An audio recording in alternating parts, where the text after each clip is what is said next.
All right, Colin, how are you doing today? Good. It's good to be here, Harry. How are you doing? I'm doing well. I'm excited. We're upgrading the podcast. I think it's our second one doing Riverside. So better audio, better video, and supposedly a better guest. So I know you are about to intro Kyle, and we've got big expectations for him on today's podcast. So I hope he's ready. All right. It rides on all my I'm ready. shoulders. I don't know what this says about the prior guest, but I'm ready. A little Well, bit of both. How about that? so one of our former guests, or actually our first guest we ever had, Jack Greco, was how I met Kyle. So that's how Oh, we cool. came to be here. So, well, Kyle, let me read a little bit about you, and we'll go from there. But everybody that doesn't know, Kyle is a hands-on go-to-market advisor investor with particular focus towards optimizing the commercial machine of two-sided marketplaces, vertical SaaS, and consumer businesses. He's very focused on leveraging kind of capital efficient growth marketing strategies, and really doing that well to make sure that companies can be successful in the long run. He's first 9 years of his career after going to law school. Questionable decision. He helped to build a commercial machine at a first generation legal tech startup called Axiom Law, backed by Benchmark, which exited to Permira, which is a big PE firm that also acquired Ancestry, where I worked in 2019. And from there, he has been an active angel and spent his time as an operating partner at two funds and co-founded a business called CapGains, which is still growing today and which leverages tech to automate tax incentives for startups and VCs. So I'm excited to dig in on a couple different topics, go to market, but also on the operating partner side, because we've never talked to someone on the podcast that does that. So we're intrigued. What is that?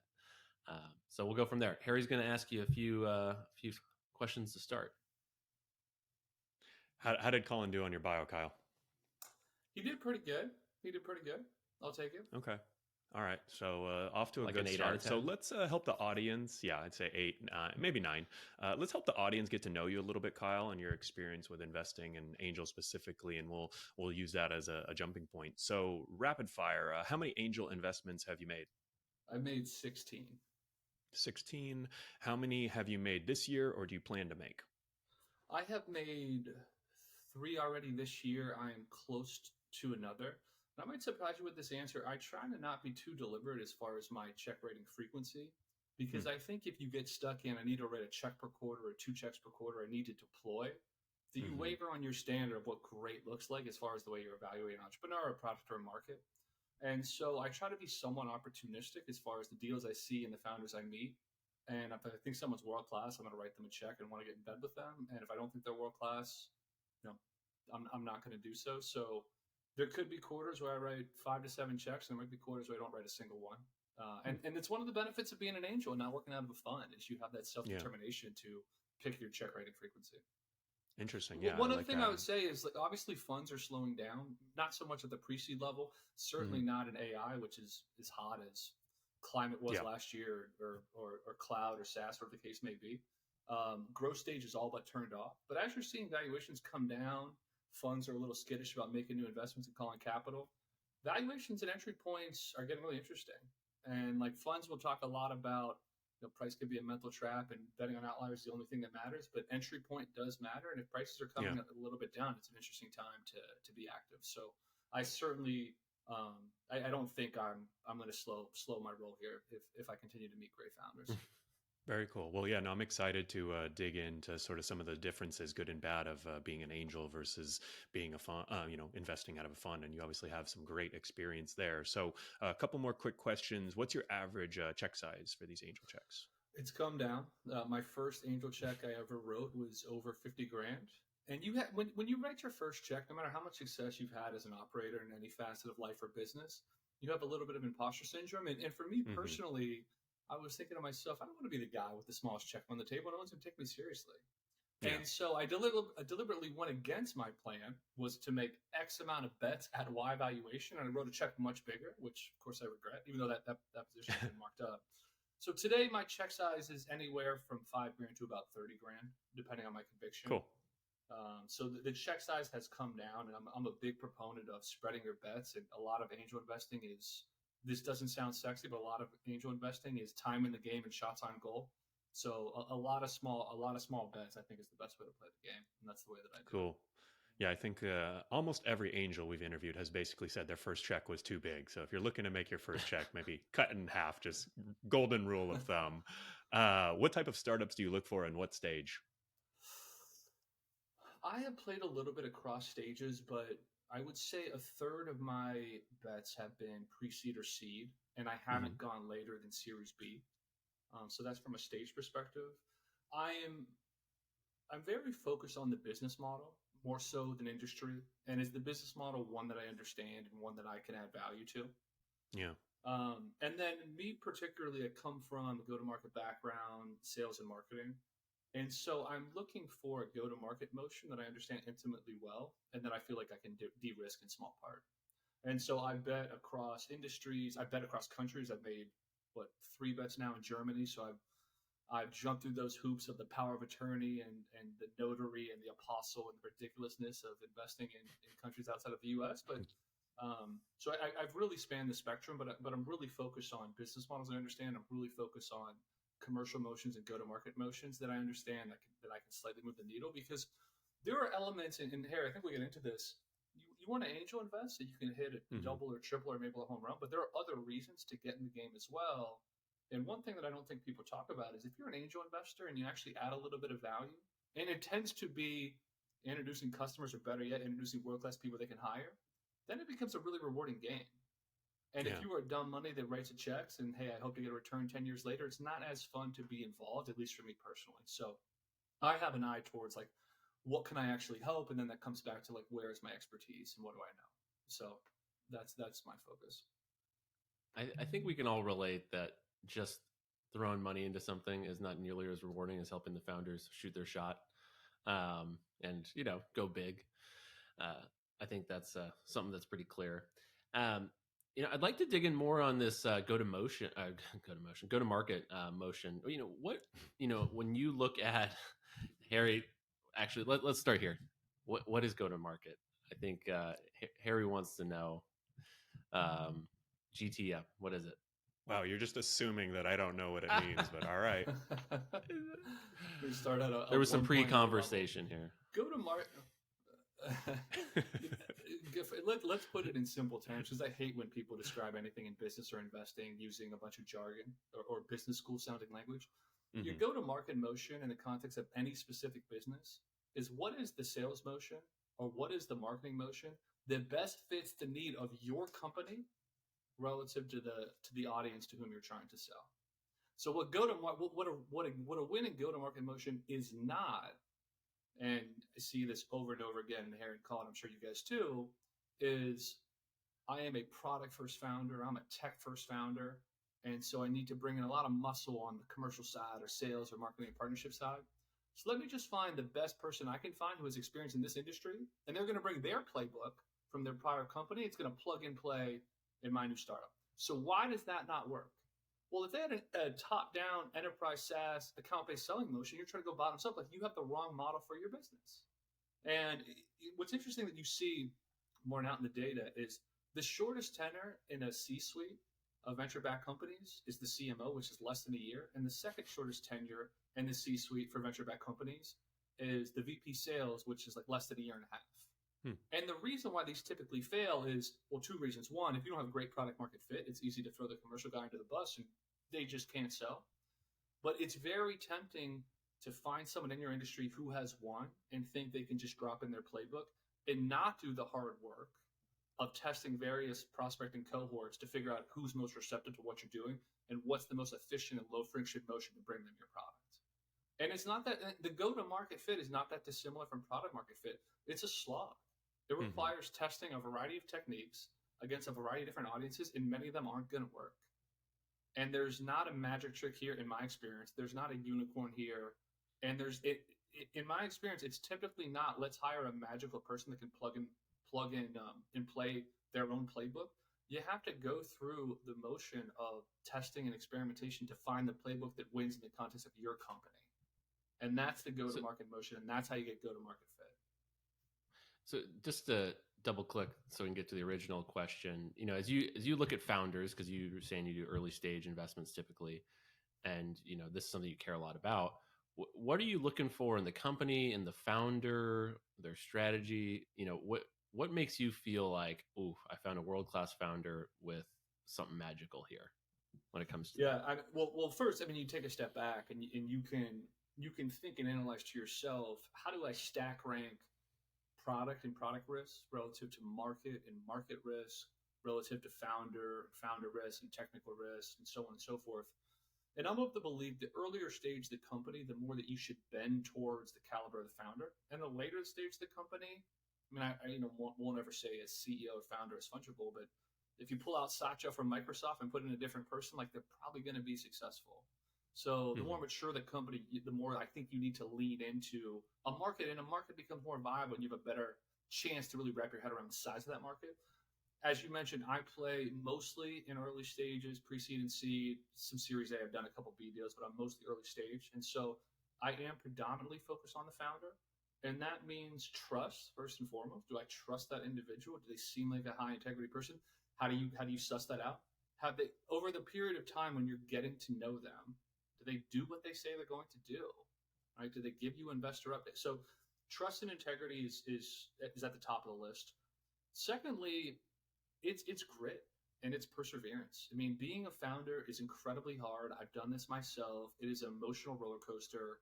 We don't talk a lot about this, but being a founder typically means your mental health goes to shit, right? It is very destabilizing. You're taking a very small income. You're playing an equity game which is 10 years long. And some days you sell a customer and I have product market fit and I'm the next Elon. And the next 2 days, it's like, what am I doing? My spouse thinks I'm making the wrong career choice. The father-in-law is asking me why I don't work at IBM. Like it's a roller coaster. And most founders fail, like statistically speaking, because it takes too long to get product market fit and they give up. Okay, and product market fit isn't something that happens in a couple months on average, right? It's like if you look at the bell curve on product market fit for the winners, not to mention those that have given up, it's like somewhere from 8 months to a year and a half. So it's a slog. And so, long-winded answer. But the second thing is like, who just has the grit and the perseverance and is so hell-bent on making it happen? They're going to continue on an irrational journey down a path that is not for most people. So that's the second thing I would say about a founder. Third thing is, do they have an insight against an industry? What is that insight? How do they derive it? Do they feel that pain themselves? Are they a product first founder? I mean, it's helpful to know. I mean, new opportunities are typically born with someone with industry experience, spots a cluster of technologies coming together, and they're willing to make that bet. And so, are you aligned? Do you share their conviction around whatever insight they have against an industry? And if you're a venture guy, it's an insight against a large industry with venture scale returns. If you're an angel, you might have different profiles as far as what you're comfortable with as far as returns. And then the fourth thing, and this is probably also under talked about, a key reason why founders win and why startups win comes down to talent. And a huge part of what founders do, I'm a college sports fan. I love college football. Mm-hmm. And if you are Coach K or if you're Nick Saban, the most important thing is recruiting, getting great people in the boat. Yeah. And so your ability to recruit world-class founder, and that is storytelling, that is people believing you're a winner, believing you're a leader, that massively de-risks things. And this isn't sexy to say or sexy to do, but oftentimes what I've seen is if you have someone who's worked in that industry at a company that was a winner and is well thought of, they start a new company in that industry. If they have the ability to tap into the talent base of that previous company that all comes with industry experience, that is a hugely de-risking factor. Yeah, And for so sure. I think that talent attraction and being a talent magnet is something that I'm hyper focused on. So Yeah, I those really are the quick like. four things I would highlight.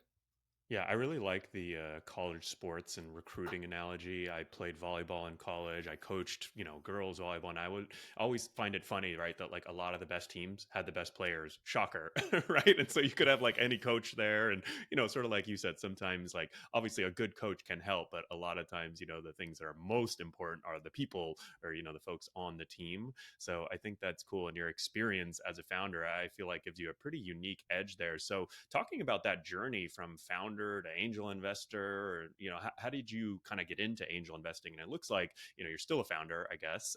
So how'd you get into it? And like, what did the timeline look like, I guess, as far as some of your different roles? Yeah, well, one point of clarification: I was a co-founder of a company called CapGains, and I'm going to resist the urge to give a shameless plug about that company, but I'm no No, go longer for it. day-to-day in that company, and Okay, the cool. CEO of that company is tremendous, and that thing is growing and profitable, and proud of Good what we're name, doing. But co-founder, Cap Gains. I like the name. I don't know what it does, but I love the name, so I'm already great sold. name. It is it leverage. Well, here's the shameless plug. I said I Go wouldn't, but for it. it leverages technology to automate tax incentives for founders and Mm. investors. So opportunity zones, capital losses, and Oh, then cool. qualified small business stock, QSBS is chief among them. So it allows companies to grow with tax-free gains. Back to your question, I mean, how did I get into it? So I spent the first 9 years of my career at a what I would call first generation legal tech company. It was a two-sided labor marketplace called Axiom Law, and it was high caliber on-demand attorneys. Mm. In that company, when it had an exit, it sold to Permira, which Colin, I think you worked. Ancestry also had an exit to Permira, so small world there. Mm.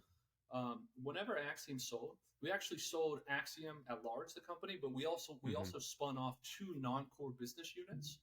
And at the time, we were actually trying to take that company public, and I think the feedback we were getting from investment bankers is we have these exciting non-core businesses that are high growth, but they're eating into the margins of Axiom's core business. So we spun off two of them. One's now called Factor, one's called Knowable. I had two small exits, and then when Axiom sold to Permira, I had a little bit of a bigger exit. And when I got a couple of dollars to my name, I should have, follow your parents' advice and put the money into a low cost index fund. But what fun is that? And so I started angel investing for the thrill of it. And also, I think what happens is it's easy to understand that angel investing is long odds and it's probably not going to work. And you have to Mm-hmm. be sober minded and honest about that. But the time that you feel most emboldened that you're going to win and that you might be different, you might be able to find an outlier, is when you just had an exit, right? Yeah, So at that moment, you're it's like, feeling no, good. yeah, you're feeling good. You're feeling super confident. So that was what 2018, 2019 period is when I Okay. started. So for the past 5 years, I've been in the game.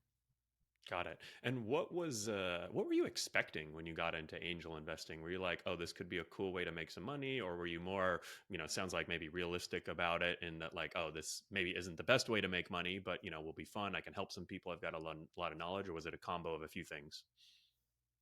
Yeah, it was a combination of a few things. I was excited to lock arms with other investors that are in tow for the first deal.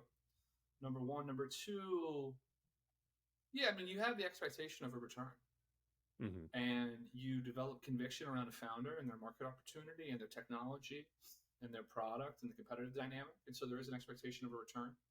Um, the third thing, I guess this relates to the first point, but the third thing that was readily apparent at the time, which I now believe even more strongly to be true, is most of the money in venture-backed startups in the private capital markets are going to come from VCs more often than not. Mm-hmm. Another thing that's related and is true is most of these VCs don't do anything to help the company. All of them talk about their value add and all of them talk about how they're differentiated.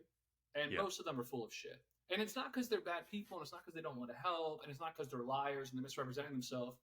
But if you're managing a fund, you're raising money from LP, you're managing LP relationships, you're trying to find and scout the next deal across your thematic focus that keeps you up at night that, hey, I might miss the winner in the field. And then you're sitting on 10 or 15 or more boards. And that's a full-time job. And you Yeah. don't have time to be in the weeds and really help to nail that next VP of engineering hire. Like most of them just don't. But if you're an angel, if you're not sitting on 15 boards or raising for your next fund and managing LP relationships or any sort of the operations that are commensurate with venture, you probably have more time to get involved and help. Okay, so then why does Mm-hmm. that matter? Why is that interesting?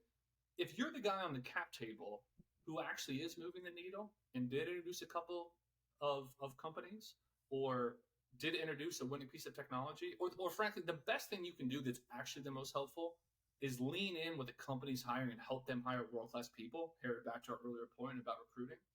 And when you're seen as the person who's doing this, if you're co-investing with interesting people, angels, former operators, or investors, it's then very easy to build a relationship with anyone on the cap table because, like, this guy Kyle, this guy Colin, this guy Harry, he's really helping my money to win, or he's helping to de-risk Yeah. this investment. Of course, I'm going to take a meeting with him. And so one of the views I have, which I think is probably somewhat contrarian, or at least it goes against the conventional wisdom you oftentimes hear VCs pontificating about, which is like, do it by first principles, do your own due diligence. Like, I think that's totally bullshit. Like, you should pay attention to what other investors think about the deal. You should pay attention to what other investors are in the deal, because if you're in the deal with them, you have a great chance to build relationships with those people, and then you have access to their deal flow. Yeah. And if you have a VC in the deal, and then like Kyle Richless is the single most useful person on the cap table, that is a great brand to build for yourself. And then I'm looking at the best investments in that VC's portfolio, and I would love an introduction to that company. And that's a real dynamic that wins. And so that's the third thing I think that I thought to be true, which has proven to be an even stronger element that I anticipated at the outset, and like something I'm really focused on to this day, 5 years later. Yeah. And I think it's almost kind of has to be true for you to be a successful angel, right? Because obviously, if companies are raising millions of dollars and, you're in the $5,000, $10,000 check range, right? I mean, it's literally just do the math. It's a tiny percent of the overall funding required, right? So there has to be a reason for you to be on there, and it has to be beyond your money, right?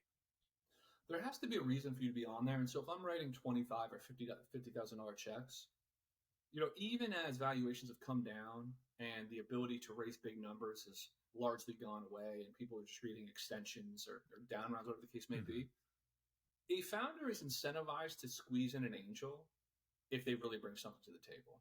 Because my $50,000 check is a lot different than a $5 million check as far as moving the needle towards their fundraising progress.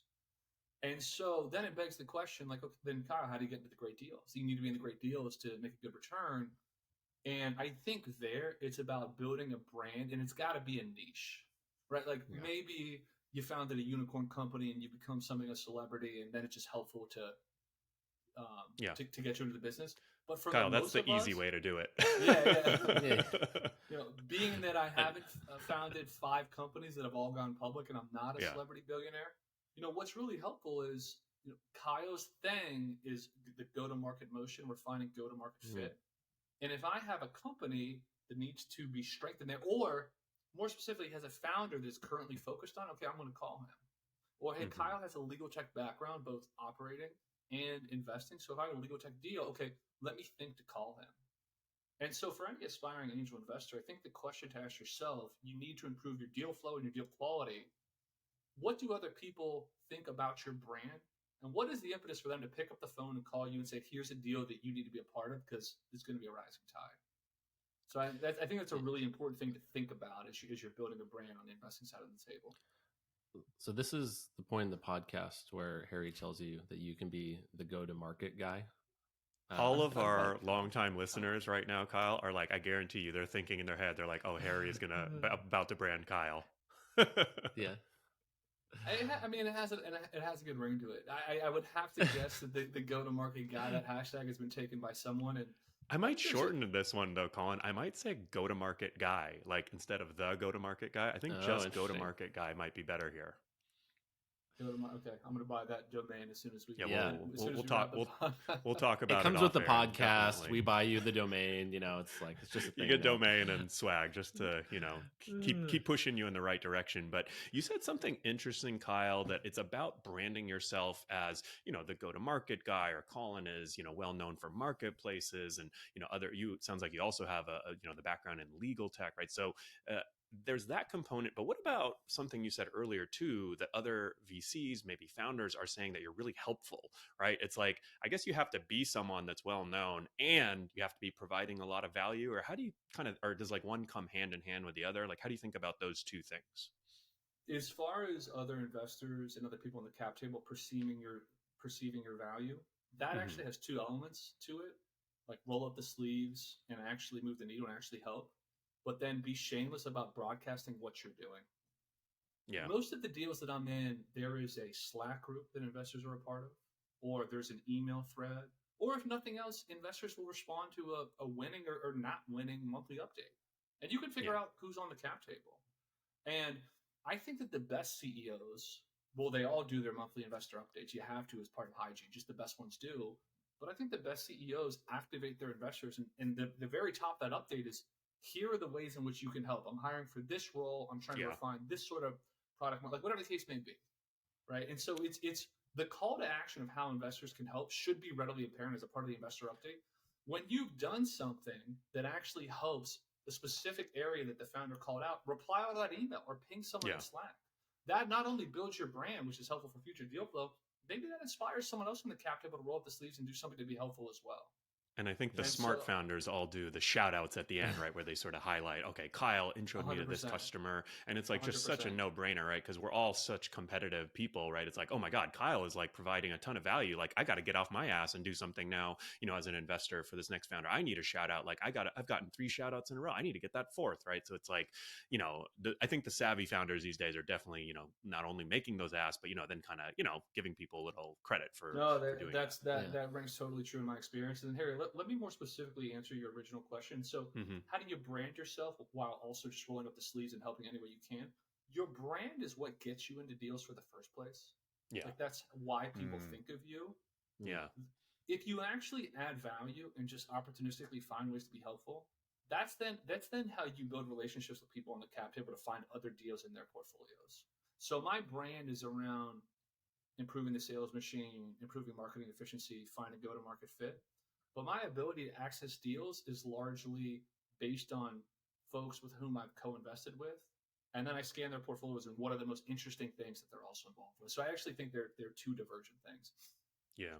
No, I really like that. Actually, kind of gives me an idea that I should keep an eye out on, I get dozens of investor updates from all the companies I'm advisor, investor in. It's like, I should keep an eye out for those names that are sort of continually coming up and founders are saying, hey, Kyle has provided a lot of help or, XYZ person. Cause it's like, those are probably the types of people I want to develop relationships with. Right. Cause I really like what you said, like the brand gets you into deals. Like I sell people a lot like, oh, if you have rideshare, gig economy, like I'm the guy. Right. But they don't know if I'm actually going to work for them once I'm in the deal, right? So like that second piece is kind of where, it's a little less public and you maybe have to know, be on the investor updates or talk to founders, right? I think that's spot on. I know I'm like, maybe, I just love seeing my name on the email of like, hey, Colin, thanks for helping. So I'm shameless about that. And when you do something and they don't mention you, you're like, oh, knife in the gut. Yeah, yeah, that one's tough. So just like want to dive in a little bit more on the so one funny thing about like helping versus not helping or just writing a check is like no one brags about, man, they gave me really good money, right? Like the money's equivalent, like, as Jack said, it's just like money's a commodity, right? And it's so true. And like no one's like, man, he gave me a really good 50K or like that was a really good 5K. It really made the difference, right? It's all equal once it's in the pot. And I think the point, as you build your brand, the differentiator is like whatever lift you do for the founders such that they want to talk about it. And and I think that's the thing that's not commodity, right? And that's the intangible, the brand piece is like whatever you do that is memorable and makes people want to talk about it. And I think a good indicator is if people are not talking about what you did, you probably didn't do enough to move the needle, right? And yes, I know you need to like self-promote, but as a good indicator for most people, like if you did something and someone isn't like really thankful for it or like calling it out, then I would rethink what you're doing and how you can do it better. But so, Colin, there's a thought for you on that point. Like, all money is green, and there's actually there's not an alignment of interest. I've been on both sides of the table. When you're raising money as a founder, the very best investor when you're fundraising is someone who writes you a check very quickly. That's the best thing that can happen. Because fundraising is slog, it's a full-time job, and it takes you out of operations. It just does. And yes, the best founders parallel track and they're doing 5 things simultaneously, but fundraising is unbelievably time burdensome and unbelievably time intensive. And so the brand name firm, that's hopeful, the celebrity investor, whatever, like if you get a big check with one meeting, that's a hell of a lot better than someone that did deep diligence for 3 months. As an investor, is that the most hygienic approach? Like, probably not. You probably do want to get to know the founder, so you actually have a little bit of tension there. With the all money is green philosophy. And the other thing I would say is, if you invest in a startup, there's no obligation to be helpful. You can write a check and not do a goddamn thing. And if that company turns into a really big outcome, like you're a smart person. How many VCs write a check into a winner and didn't do a damn thing? And they hit an outlier and return the fund. Like at that point, they're raising a much bigger number for fund number 2 with management fees. It just made them rich. And none of the LPs they're pitching, an institution or endowment, saying, "What did you actually do to be helpful?" Like Yeah. it doesn't. It really doesn't matter. But like I think as an angel, or if you're really trying to build your brand, or if you're really deliberate about trying to build your deal flow, like that's some of the intangible value that you get if you actually get leads. So, Yeah, I mean, I think a bunch of different ways to skin the cat. I think where the rubber meets the road there for where LPs care though is like, are you getting into good deals, right? And the question is just picking and not helping. Can you ride that coattail forever, right? So on the subject of helping and doing, you're an operating partner, and we haven't talked to someone that is in that role. We've talked to scouts, we've talked to GPs, we've got anything and everything around it, but not anyone that actually is more on the operating side. So first off, what is an operating partner? What does the day to day look like? And tell us a little bit more about it. Yeah, totally. So an operating partner, or now there's like proliferation of a platform team. A platform like that's the nomenclature for portfolio focused resources. And Andreessen made it famous to have an army of people that are dedicated to portfolio support. Now you can say it's a little bit smoke and mirrors, and it's really about like helping them to win the deals and showing, look at my armory of people and all of the resources I'm going to bring to bear on your behalf. And maybe they don't actually dig in, maybe they do. But platform teams and operating partners, they differ from GPs or investment partners in the sense that on the investing side of the house, it is industry mapping, it is developing a thesis, your thematic focus, it is making sure that you have a sense of where outlier deals might come from in your industry or your focus, and diligence and model, and everything that comes along with trying to ensure that you get the outliers from whatever area you're covering. And that's a big job, and that's a full-time job. And I think that comes with endless anxiety. If I'm focused on legal tech, or I'm focused on ed tech, or I'm focused on SaaS or climate, or like whatever the case may be, it is a full-time job to feel like you're talking to everyone and you're actually getting money in the right ones. And what that doesn't allow a ton of time for is all the things that we've just been talking about, which is how do you actually be helpful once you have money in and once you're on the cap table. And that's where operating partners come to play. Operating partners tend to be disproportionately focused toward portfolio support. They come in a few different shapes and sizes. I'll oversimplify here a bit, but you have generalist operating partners. Oftentimes, these is former founders, former CEOs, and the idea of a generalist operating partner is a one-stop shop. So, Harry, if you are a Series A founder and a fund who wrote you a check, they have an operating partner, you develop a rapport and relationship and trust with that person, and you call him or her at 10 p.m. at night, whether it's a finance question or tech question or a product question or a customer that's about to churn, whatever the case may be. Then I would say in the past 10 years, as venture dollars have exploded, you now have more specialized operating partners. Some of the bigger funds will have specialized operating partners. And in that case, you see not just CEO and founder alumnus, but you have the former CFO, who's an operating partner you go to for finance questions, and the former sales guy or gal that you go to for the commercial questions. And you have the former chief product officer you go to product questions. So there's a few different variations, but the theme is being that the investing team and the general partners are so focused on what's the next deal and how do I ensure I find the outlier. The operating partners, okay, now how do I both maximize the potential efficiency and effectiveness return of the company, and then how do I try to de-risk the various components of the business of the deals we're already in. So that's what I define in the kind of roles I've had.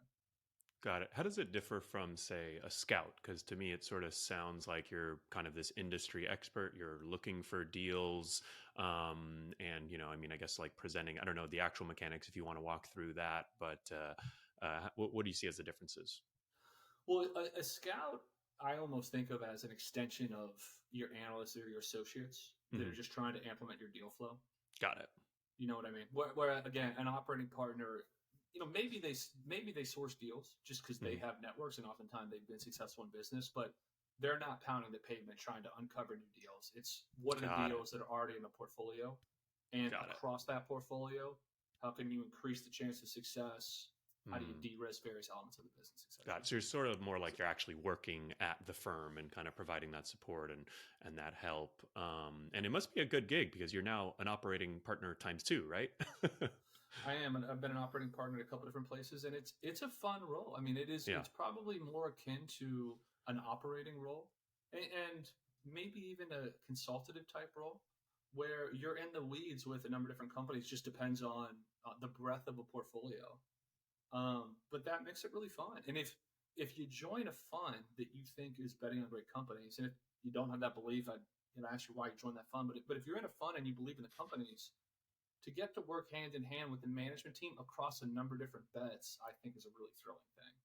Yeah, I think it sounds cool to me because a lot of founders, a lot of operators, I think that lifestyle, like that grind it out, like we talked about all the shitty parts about being a founder earlier, but obviously some people love it, can't get enough of it, right? I'm not really that person, but some people love it and can't get enough of it.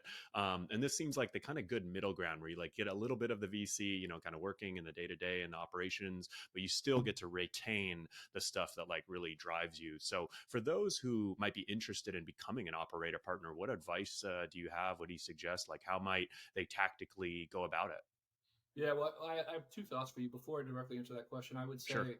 I would be cautious to not overly glorify an operating partner role. Hmm. The truth of the matter is, regardless of previous fund performance, or regardless of the prestige and brand name at any fund, most of the portfolio is a mess, right? Startups are really hard. Success is not a straight line. Every company has their shit. I promise you, they just do. I've never been involved with or seen a company in the private capital markets that did not have all sorts of hair on it and all sorts of problems. And as an operating partner, you're supposed to dive into those problems alongside the management team.